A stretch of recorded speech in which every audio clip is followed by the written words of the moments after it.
ناظرین، مدینے کی زیارتیں کیسے کریں؟ سفر کا معاملہ یہ ہے کہ یہ بہت کچھ سکھاتا ہے۔ بالعموم کسی منزل کا پہلا سفر اپنے اندر بہت تجسس لیے ہوتا ہے، لیکن اگر کسی پہلے سفر میں ہی پریشانیاں اتنی آئیں، مصیبتیں اور تکالیف آئیں، تو بندہ زندگی بھر دوبارہ ایسے سفر پر نکلنے سے پہلے 1000 بار سوچتا ہے، اور اکثر فیصلہ سفر نہ کرنے کا ہی ہوتا ہے۔ لیکن ایک سفر ایسا بھی ہے کہ جس میں جتنی مشکلات، پریشانیاں اور تکلیفیں آئیں، یہ سفر دل سے نکلتا نہیں ہے بلکہ مزید بڑھتا ہے، اور وہ سفر مدینہ ہے۔ ظہوری صاحب نے پنجابی لہجے میں بالکل درست کہا، دنیا دیا سفراں تو بندہ تھک بھی تے جاندا ہے، پر سفر مدینے دا ہر بار بڑا سونا۔ سفر مدینہ میں قدم قدم پر رحمتیں ہیں۔ شہنشاہ سخن نے بالکل ٹھیک عکاسی فرمائی ہے کہ جدھر دیکھیے باغ جنت کھلا ہے، نظر میں ہے نقش و نگار مدینہ۔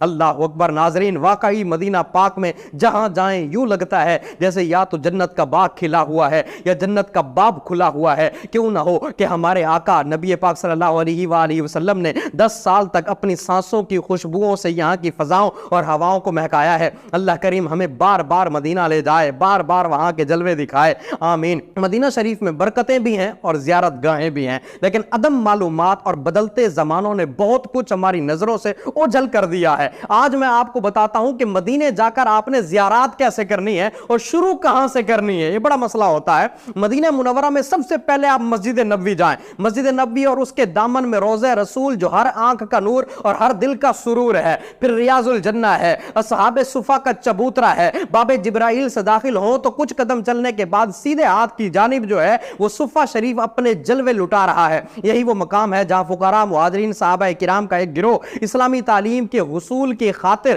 صبح و شام رہتا تھا۔ ان کی تعداد 70 اور 400 کے درمیان تھی۔ پھر بیر فاطمہ ہے جس کی زیارت اب بہت مشکل ہو گئی ہے، اور پھر اسی مسجد نبوی کے اندر رحمتوں بھرے 8 ستون بھی ہیں، ان پر ان کے نام بھی لکھے ہوئے ہیں، اور ریاض الجنہ کے اندر 6 ستونوں کی زیارت ممکن ہے۔ 2 ستون چونکہ اب حجرہ مبارکہ کے اندر ہیں، لہذا ان کی زیارت بہت مشکل ہے۔ ستون کو عربی میں استوانہ کہا جاتا ہے۔ 8 ستونوں کے میں آپ کو نام بتا دیتا ہوں۔ ستون حنانہ، ستون عائشہ۔ ستون عائشہ یہ وہ ستون ہے جہاں پر نبی پاک اور کئی اکابر صحابہ کرام نے یہاں بارہا نماز پڑھی ہے، اور آپ اکثر یہاں پر آقا علیہ السلام تشریف لایا کرتے تھے۔ یہ دعاؤں کی قبولیت کا بھی اہم مقام ہے۔ ستون توبہ، ستون سریر، ستون حرس، ستون وفود، ستون جبرائیل اور ستون تہجد، یہ 8 ستون مسجد نبوی کے قدیم ستون ہیں، اور ہر ستون پر نبی پاک کی مبارک نظر پڑی ہے، اور کوئی بھی ستون ایسا نہیں جہاں پر صحابہ کرام نے نماز نہ پڑھی ہو۔ اب تھوڑا آگے آئیں تو جنت البقیع ہے جو مدینہ منورہ کا قدیم اور مشہور و مبارک قبرستان ہے۔